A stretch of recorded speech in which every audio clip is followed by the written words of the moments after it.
Hello दोस्तों, मैं नीतीश कुमार आप लोग को स्वागत करता हूं गंगा ग्लोबल स्टडीज पर। तो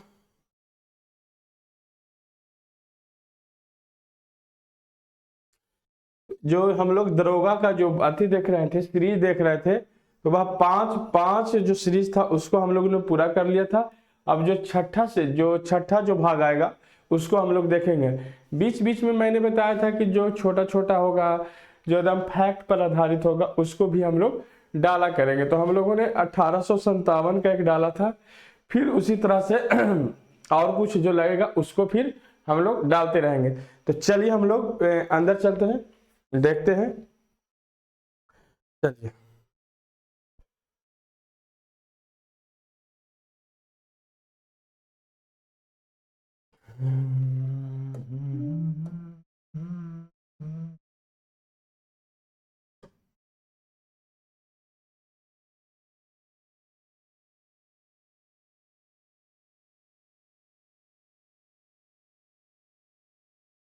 हम्म कारा कंपनी के अधीन गवर्नर जनरल और बंगाल के गवर्नर जनरल, कंपनी के अधीन जो गवर्नर जनरल थे और बंगाल का जो गवर्नर जनरल था उसके बारे में हम लोगों को पढ़ने के बारे में बोला जा रहा है। रॉबर्ट क्लाइव या लॉर्ड क्लाइव, इसको रॉबर्ट क्लाइव भी बोलेंगे या लॉर्ड क्लाइव। तो इसका जो पीरियड था 1757 से 1760, 1757 से 1760। और पुनः ये कब आया था? पुनः भी आया था दोबारा 1765 से 1767, 1765 से 1767 पहला जो इसका काल था, पीरियड था। यदि पूछा जाएगा कि रॉबर्ट क्लाइव का पहला पीरियड क्या था, तो 1757 से 1760। दूसरा क्या था? दूसरा बार जब ये भारत आया था तो 1765 से 1767 ईस्वी में ये दोबारा भारत आया था।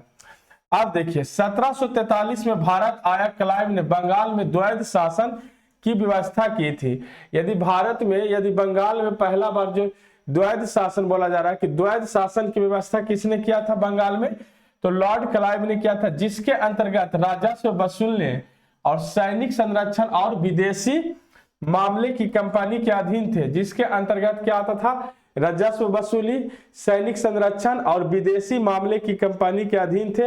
हालांकि शासन चलाने की जिम्मेवारी नवाब के हाथों में था। जैसे देखिए, कहने का मतलब कठपुतली समझते हैं?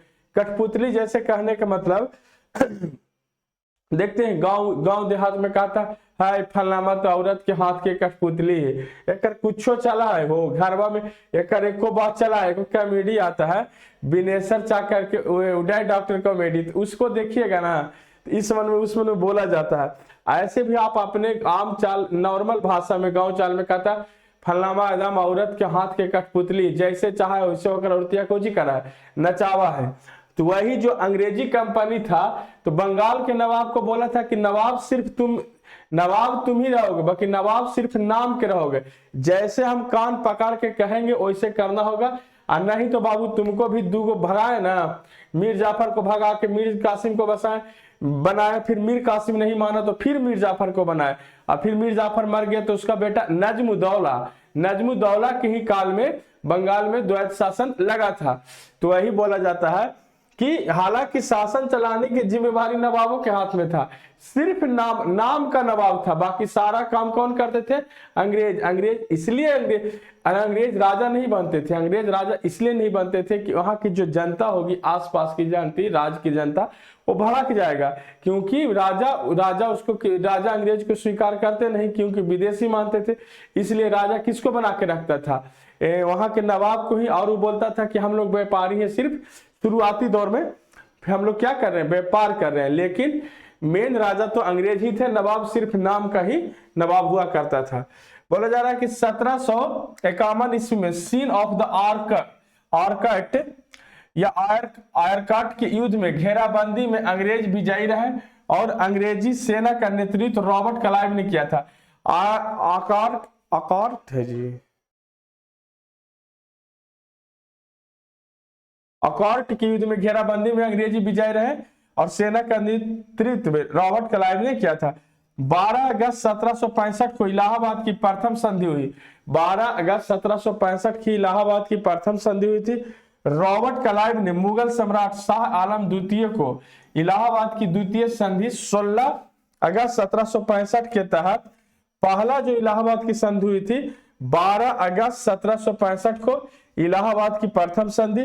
फिर रॉबर्ट क्लाइव ने मुगल सम्राट शाह आलम द्वितीय को इलाहाबाद की द्वितीय संधि 16 अगस्त 1765 के तहत कंपनी के संरक्षण में लिया, कंपनी को संरक्षण में ले लिया और 1765 ईस्वी में बंगाल की दीवानी ईस्ट इंडिया कंपनी को हस्तांतरित किया गया और 1765 ईस्वी में बंगाल की दीवानी ईस्ट इंडिया कंपनी को क्या कर दिया गया, हस्तांतरित कर दिया। क्लाइव द्वारा बंगाल के समस्त क्षेत्र हेतु 2 उप दीवान के नियुक्त किए। पहला मोहम्मद रजा खां जो बंगाल के थे और राजा सीताब राय जो बिहार के लिए नियुक्त किए गए। जब कंपनी ने किसको, बंगाल की दीवानी ईस्ट इंडिया कंपनी को हस्तांतरित कर दिया 1765 ईस्वी में, बंगाल की दीवानी को क्लाइव ने किसके अधीन कर दिया, ईस्ट इंडिया कंपनी को क्या कर दिया, हस्तांतरित यानी ट्रांसफर कर दिया। तो उसको लिए क्लाइव ने बंगाल के समस्त क्षेत्रों हेतु 2 उप दीवान को क्या किया, नियुक्ति किया, जिसमें बंगाल का जो दीवान था मोहम्मद रजा खां और बिहार का जो दीवान थे राजा सीताब राय को नियुक्त किया। किसने किया, लॉर्ड क्लाइव ने, जब बंगाल को कंपनी को क्या किया, हस्तांतरित कर दिया। अन्य गवर्नर बर्लास्ट 1767 से 1769, कॉर्टियार 1769 से 1772, वारेन हेस्टिंग 12 अगस्त 1765 को इलाहाबाद की प्रथम संधि हुई थी। वारेन हेस्टिंग 1772 से 1774 तक वारेन हेस्टिंग, और 12 अगस्त 1765 को इलाहाबाद की प्रथम संधि हुआ था। कुल मिलाकर कहने के मतलब जो बंगाल में जो द्वैध शासन लगाया था वह क्लाइव लगाया था, और उस समय इसलिए लगाया था उसने, जब द्वैध शासन लगा तो उसके अंतर्गत राजस्व वसूलने की, सैनिक संरक्षण और विदेशी मामले में कंपनी के अधीन था। हालांकि शासन चलाने की जिम्मेवारी सिर्फ नवाबों के हाथों में था। तो वो जो सिर्फ नवाब था वह नाम मात्र का कठपुतली हुआ करता था। चलिए हम लोग आगे देखते हैं।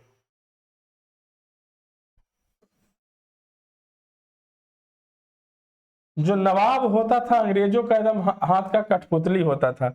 वह कंपनी के अधीन गवर्नर जनरल 1773 ईस्वी के रेगुलेटिंग एक्ट के द्वारा बंगाल के गवर्नर को अब से अंग्रेजी क्षेत्रों का गवर्नर जनरल कहा जाने लगा।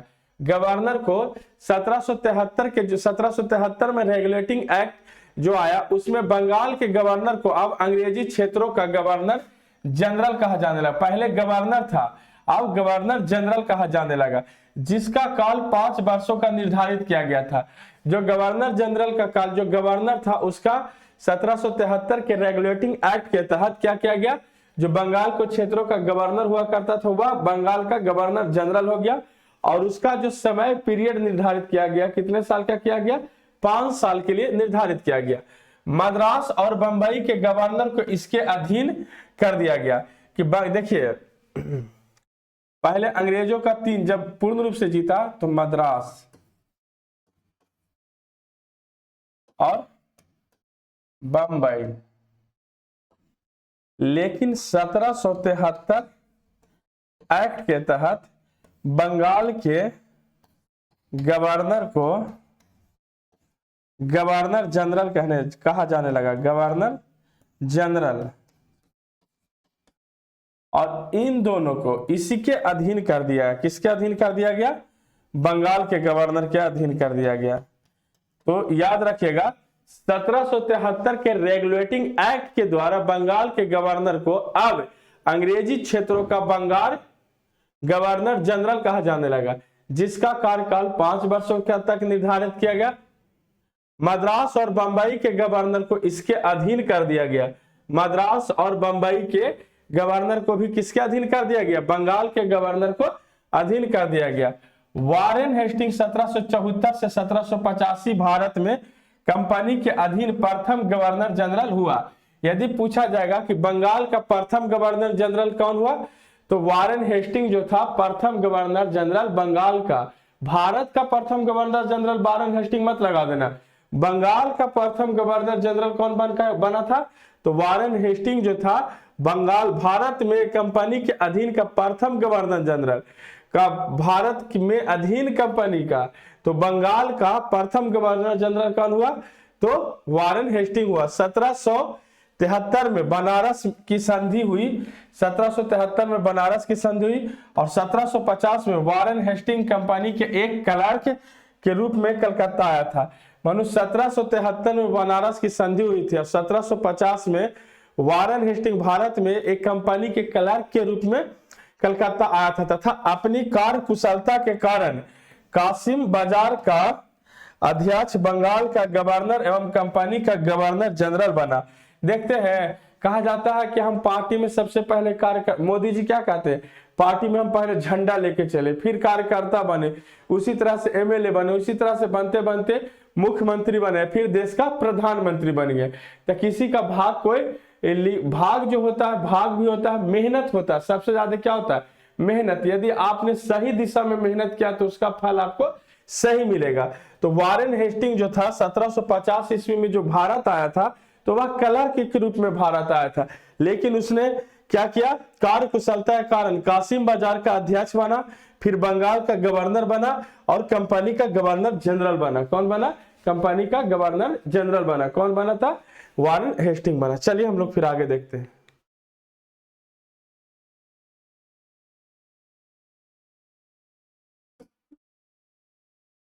वारेन हेस्टिंग 1774 से 1785 बंगाल का प्रथम गवर्नर जनरल, बंगाल का प्रथम गवर्नर जनरल वारेन हेस्टिंग, जो भारत में 1750 ईस्वी में एक क्लर्क बनकर आया, लेकिन फिर क्या हुआ? क्लर्क बन के आया, लेकिन वह कासिम बाजार का फिर अध्यक्ष बना, फिर कंपनी का गवर्नर बना, फिर कंपनी का गवर्नर जनरल बना, तो बंगाल का प्रथम गवर्नर जनरल बना। वारेन हेस्टिंग ने राजकीय कोषागार को मुर्शिदाबाद से हटाकर कलकत्ता में स्थापित किया था। उसने क्या किया? वारेन हेस्टिंग जब गवर्नर जनरल बना तो जो राजकीय कोषागार मुर्शिदाबाद होता था, अभी मुर्शिदाबाद अथी में है, हाईलाइटेड में है, वहां पर कुछ दंगा हुआ है, लूटपाट मार काट सब चीज हो रहा है। हमारा देश कब सुधरेगा हम तो मतलब समझ नहीं चाह रहे। कहीं पर भी डिबेट होगा तो न सला उसमें शिक्षा पर डिबेट होगा, न बेरोजगारी पर डिबेट होगा, किस तरह से भारत को आगे बढ़ाया जाए इसके बारे में एक भी चीज नहीं होगा। तो कभी राणा सांगा पर डिबेट होगा, कभी पृथ्वीराज चौहान पर होगा, तो कभी राम मंदिर पर होगा, तो कभी हिंदू पर होगा, कभी मुसलमान पर होगा। साला कभी भी शिक्षा से लेके कुछ भी, अरे राणा सांगा मर गए और सब मर गया, जो बीत गया उसको क्यों हम लोग अति कर सकते? जो चल रहा है उसको देखिए ना। रोजगार देने की बात करें तो रोजगार दीजिए, देश को किस तरह से आगे बढ़ाए, देश में किस तरह से टेक्नोलॉजी का उपयोग किया जाए, इस चीज पर बात करेंगे। तो हम लोग साला इतिहास उठा लेते हुआ, पिछला इतिहास उठा लेते हैं कि वो गद्दार था कि ना था, और जो बीत गया जो छोड़ो ना यार, जो अभी जो प्रेजेंट चल रहा है उसको करिए तो दंगा होता है। अब राजनीतिक पार्टियों का क्या स्टैंड है वो अब वो लोग जानेंगे। तो वारेन हेस्टिंग राजकीय कोषागार को मुर्शिदाबाद से हटाकर कलकत्ता में स्थापित किया और 1772 ईस्वी में प्रत्येक जिले में एक फौजदारी और दीवानी अदालतों को स्थापित किया। तो जब इसने वारेन हेस्टिंग जैसे ही गवर्नर जनरल बना तो राजकीय कोषागार जो मुर्शिदाबाद था उसको हटाकर कलकत्ता में स्थापित किया और 1772 ईस्वी में प्रत्येक जिले में एक फौजदारी और दीवानी अदालतों का भी स्थापित किया। वारेन हेस्टिंग 1781 ईस्वी में मुस्लिम शिक्षा के विकास के लिए प्रथम मदरसा कलकत्ता में स्थापित किया। यदि पूछा जाएगा कि 1781 ईस्वी में किस गवर्नर जनरल ने प्रथम मदरसा कलकत्ता में स्थापित किया था, तो वारेन हेस्टिंग जो था कलकत्ता में प्रथम मदरसा स्थापित किया था मुस्लिमों के शिक्षा के विकास के लिए। इसी समय 1782 ईस्वी में जोनाथन डक्कन द्वारा बनारस में संस्कृत विश्वविद्यालय स्थापित किया गया था। जोनाथन डक्कन के द्वारा 1782 ईस्वी में बनारस में क्या किया गया था? संस्कृत विश्वविद्यालय की स्थापना किया गया। हेस्टिंग ने विलियम विल्किंस और चार्ल्स के गीता को अंग्रेजी में अनुवाद को आश्रय प्रदान किया।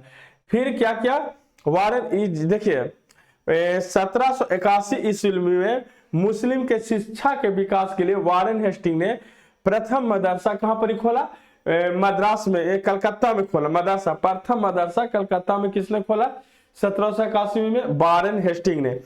फिर 1782 ईस्वी में जोनाथन डक्कन के द्वारा बनारस में संस्कृत विश्वविद्यालय स्थापित किया गया।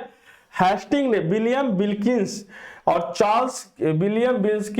चार्ल्स के द्वारा गीता को हिंदी से अंग्रेजी में, संस्कृत से अंग्रेजी में क्या करवाया, अनुवाद करने का आश्रय प्रदान किया। किसने, वारेन हेस्टिंग ने। चलिए फिर हम लोग आगे बढ़ते हैं।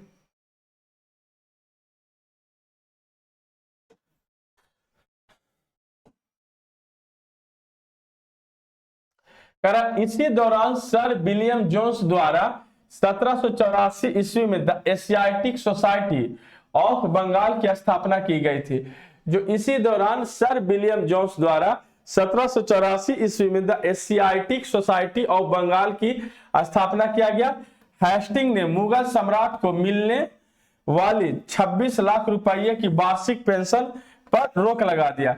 जो 26 लाख रुपया जो वार्षिक पेंशन मिलता था, उसने बंगाल उड़ीसा की जो दीवानी प्रदान किया था उसके बदले और इलाहाबाद संधि के बदले मुगल शासक शाह आलम द्वितीय को उस समय 26 लाख रुपया जो पेंशन दिया जाता था, और फिर दूसरा मुगल आया होगा तो उसको 26 लाख रुपया जो वार्षिक पेंशन दिया जाता था उस पर वारेन हेस्टिंग ने रोक लगा दिया। और इसी समय अवधि में 1780 ईस्वी में जेम्स ऑगस्ट हिक्की के द्वारा भारत का पहला समाचार पत्र क्या किया गया, पहला समाचार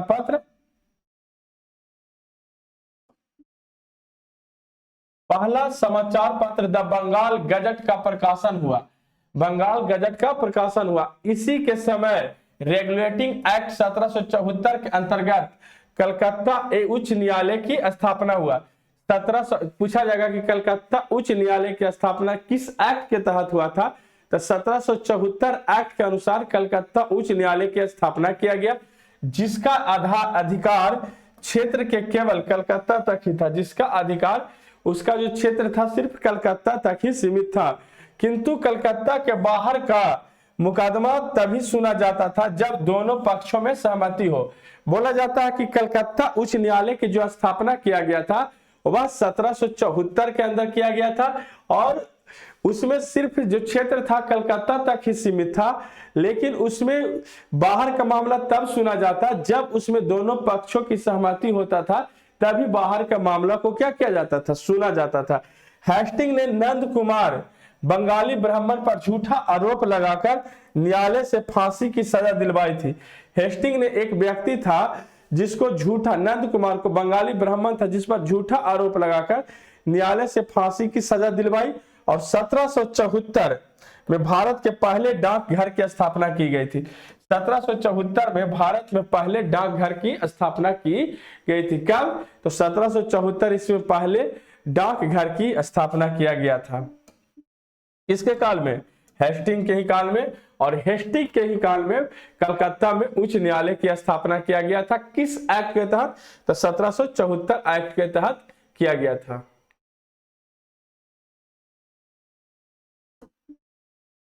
क्या फिर कि वारेन हेस्टिंग के समय में ही प्रथम आंग्ल मराठा युद्ध 1775 से 1782 ईस्वी, द्वितीय आंग्ल मैसूर युद्ध 1780 से 1784 लड़े गए। प्रथम आंग्ल मराठा युद्ध में सलाबाई की संधि हुई 1782 ईस्वी में, तथा द्वितीय आंग्ल मैसूर युद्ध में मंगलौर की संधि हुई 1774 ईस्वी में। यदि हम लोग से पूछा जाएगा कि वारेन हेस्टिंग के समय में दो महत्वपूर्ण युद्ध हुए थे, पहला क्या, प्रथम आंग्ल मराठा युद्ध जो 1775 से 1782 ईस्वी में हुआ था, उसमें सलाबाई की संधि 1782 ईस्वी में हुआ था। दूसरा, द्वितीय आंग्ल मैसूर युद्ध 1780 से 1784 तक लड़ा गया, उसमें मैंगलोर की संधि हुआ था 1784 में। दो संधि हुआ था, दो युद्ध हुआ था। एक युद्ध हुआ था प्रथम आंग्ल मराठा युद्ध, याद रखेंगे 1775 से 1782। एक युद्ध हुआ द्वितीय आंग्ल मैसूर युद्ध 1780 से 1784। प्रथम आंग्ल मराठा युद्ध में एक संधि हुई सालावाई की संधि जो 1782 ईस्वी में हुआ। द्वितीय आंग्ल मैसूर में एक संधि हुआ मैंगलोर की संधि जो 1784 ईस्वी में हुआ। इतना हम लोग को याद रखना होगा। बस यहां तक हो गया। फिर हम लोग इसका एक ऑब्जेक्टिव भी लेकर आएंगे और 7 नंबर सीरीज को हम लोग लेकर आएंगे। आप लोग वीडियो को ज्यादा से ज्यादा लाइक करें, शेयर करें, कमेंट करें। यदि आप लोग हमारे चैनल पर नए हैं तो चैनल को सब्सक्राइब करें और ज्यादा से ज्यादा आप लोग वीडियो पर लाइक, शेयर, कमेंट और सब्सक्राइब करें। तब तक हम फिर मिलते हैं नए क्लास में नए वीडियो के साथ। तब तक आप लोग वीडियो को देखिए और चैनल को सब्सक्राइब करें। जय हिंद, वंदे मातरम।